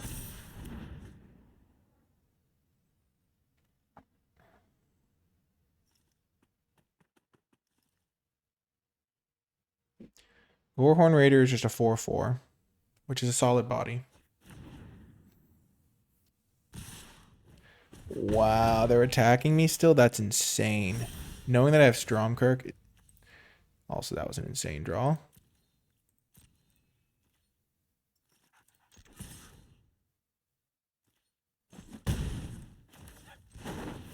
We'll just play that Alacia. They know we top deck it. Get back our 2/2 creature that can then get back our 4/2. Yeah, that's pretty good. Let's just say that's pretty good.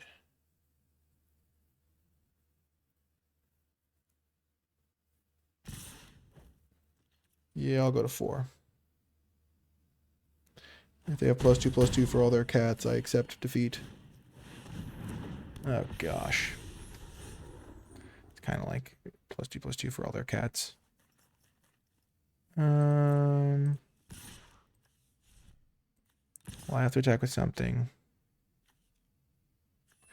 I actually don't have to attack with something.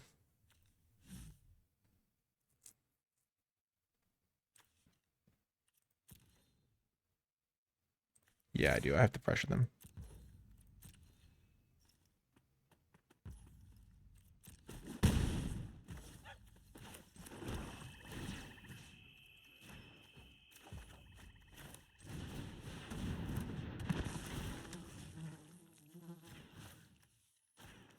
I'm so sad I'm going to lose to Sarah Angel here.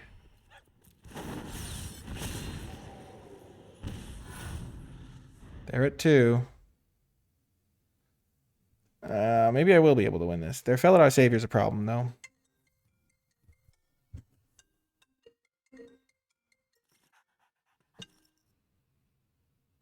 That was weird.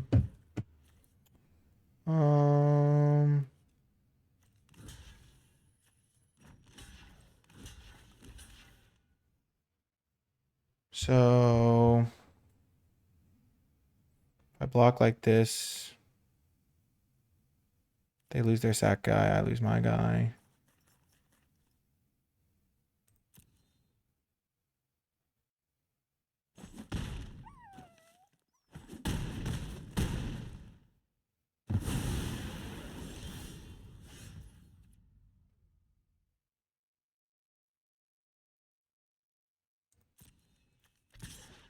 So they have to trade here.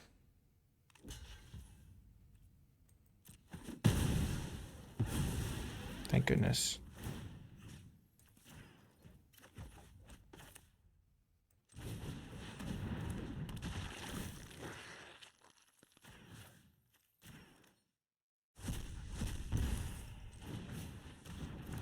So maybe I was supposed to kill this thing.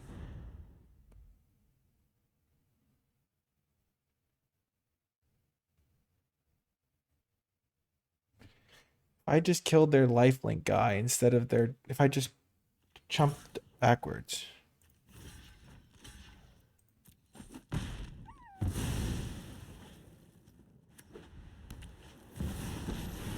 Oh my absolute freaking... What? That's so unfair.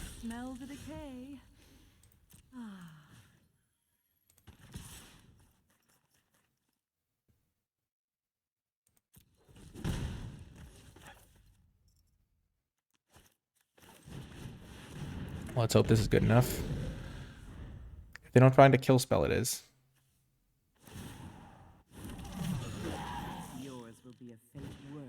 Yes! Yes! Oh no, they can sack to find the kill spell now. No! Oh, this is so rigged. Yes! Oh my gosh, we beat Liliana. Oh my gosh. Oh my gosh. That was insane. What a game. What an absolute crazy game. Wow. Let's go. Welcome to another round. I think I can keep this hand, honestly. But I don't want to, so I'm gonna I think mulliganing is fine too. It's got... This is one of my... This card's like a fine top deck late game, but not really on curve type card. This is much better. I like this hand a lot. Because it's almost like the mulligan doesn't matter because I have enough lands to cast stuff. Okay, well that guy's definitely got to die. I could have made them spend some mana upgrading it, I guess.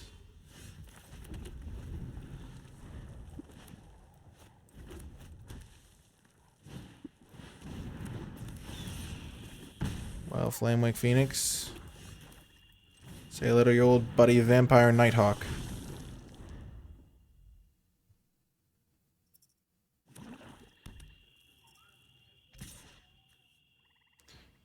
You have to block in these spots, I think, generally.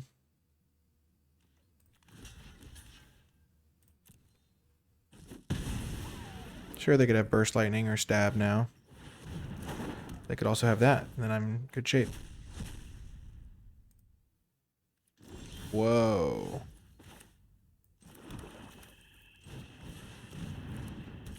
That could be scary.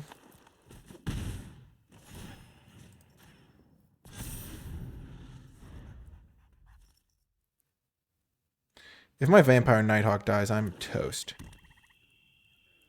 So I might as well go all in. Right, they'll get their guy back.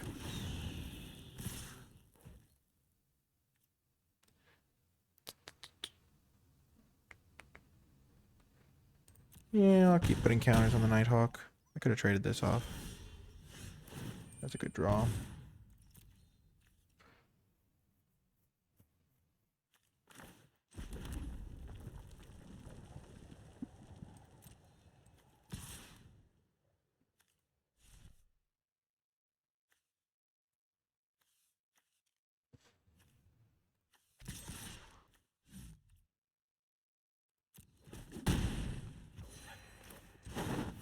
So Alicia has first strike.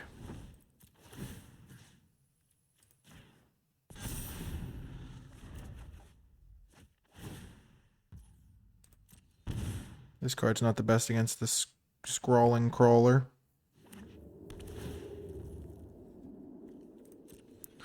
Kind of happy to see a tap land, though.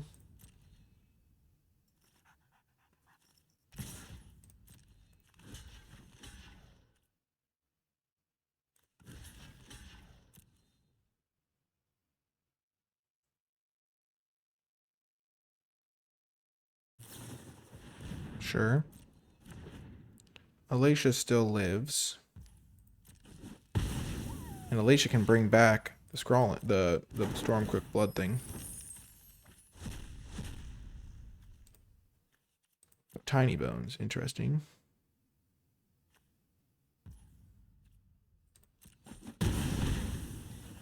With Tiny Bones on the stack, I'm going to discard my card. Because now I don't take damage from it now. Huge. Pretty reasonable. Sure. Interesting. So I can get back my Stromkirk, which is great. So we're coming in hot. This guy can obviously just gain me life whenever I care about gaining life.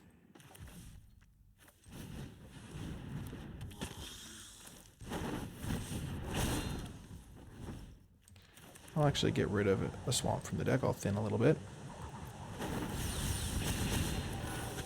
So Stromkirk can trade with Strongbox Raider or something. Oh, they just have a free sack. That's true. That's true. But I have my Death Touch guy still. It's still fine. And Tiny Bones is going to make me discard cards anyway. So I need to just play everything from my hand.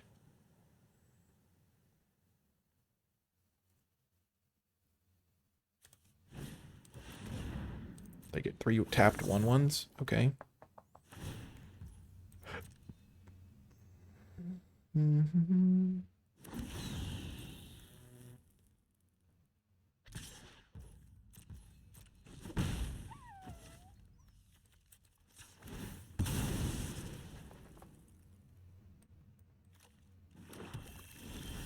Nice, nice.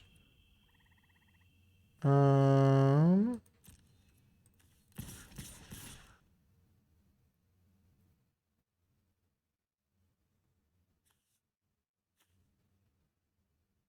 going to sacrifice a creature to this guy. Yeah, this seems okay. Want to keep my Death Touch guy around to keep forcing him to pay mana into that thing.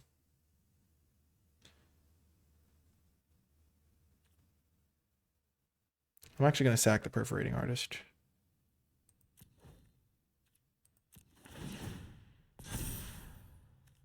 Because this way I can put counters onto my Gourmand. Ooh, that's actually really good. Oh, that'll give me options with Alicia. And a flying blocker for this Flamewake Phoenix. Oh, baby, that's actually huge. Sower of Chaos, definitely.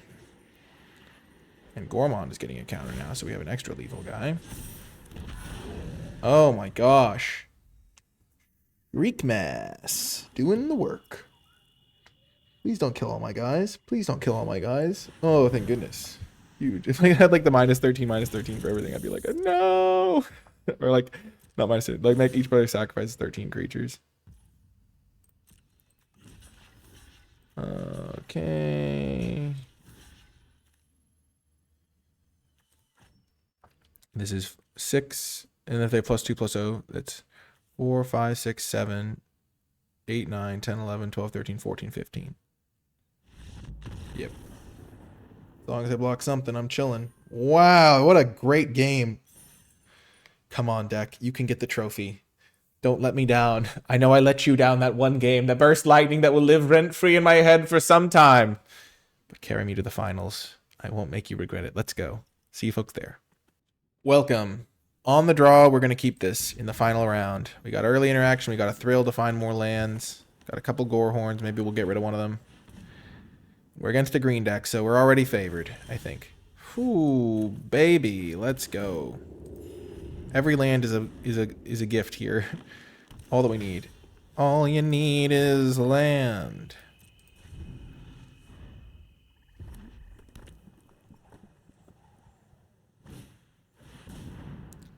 Okay.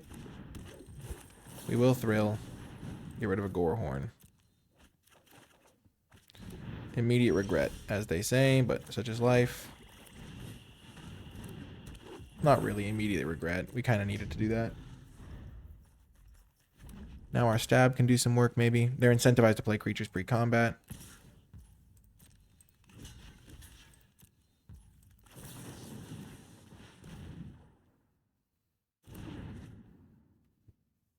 That's actually pretty good for us. Our Shriek Mass is getting better and better. And our Gorehorn is going to kill that. Oh my gosh. Are we never going to draw another spell? Oh no.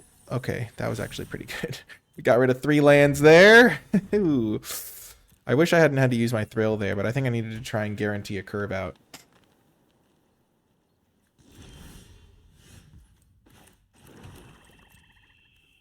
There were 6 lands in a row on top of my deck. Oh no, I drew the Shriek Mask. That's true. Does Flash Wolf have reach? I don't think it does. Yeah, Flash Wolf just has flash.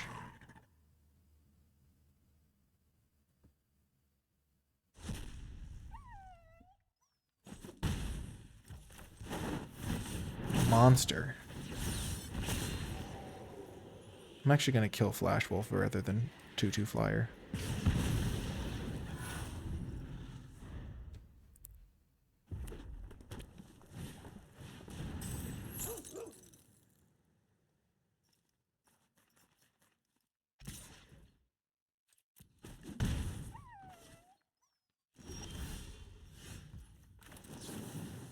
That was a huge draw.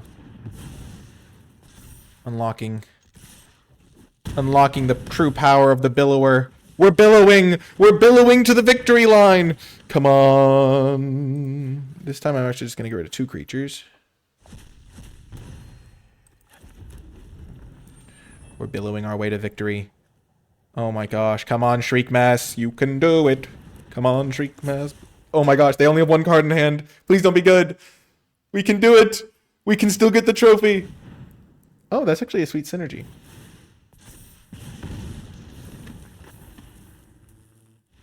Yes! Oh my gosh, we won it all. Oh, we battled back. The mental fortitude, maybe not the strongest in the world, but still elite level mental fortitude to battle back from that grievous loss that I kind of choked. But I was playing so well, and then I just like rode the momentum. I kept going. I stayed focused mostly. And I managed to get the victory. That was, oh my gosh, so huge. Max wins. The deck was awesome. That was really a case of, okay, we got past the Alacia. How can we play this in our deck? I mean, it was a crazy first pack, right? I mean, we had this guy. We had like a couple green cards randomly. We had a Ruby. Like, we managed to build this one pretty well, I think. What a sweet deck. If you made it to the end of the video, leave hashtag FANG in the comment section down below, because these vampires, I think, carried me so much. The Vampire Nighthawk plus the Blood Chief or Alacia, honestly, hashtag laugh would also be pretty good, because this card was so clutch. We drew it a lot. It led to some crazy engines, but we managed to perform. We bounced back. I don't know, bounce back's a good hashtag too. I'm just trying to think of fun things you could leave in the comment to let me know you made it all the way to the end, or just talk about your favorite moment or a time where you overcame adversity in your games. I mean, I'm just sad about it because we were so far behind, and then we got the Macabre Watts to get back the Alacia, to get back the Sage. Oh my gosh. I'm still sad about that one game, but it's a lot better when you end up winning anyway, and this deck carried me. It was so good. I felt great about the couple copies of cards to help avoid flood, the synergies, the combos, everything was electric in this deck, and it was so much fun. I really do hope you enjoyed it. If you did, let me know in the comments below, and I'll make more videos like this one. Hit the thumbs up button, subscribe for more, and I'll talk to you next time.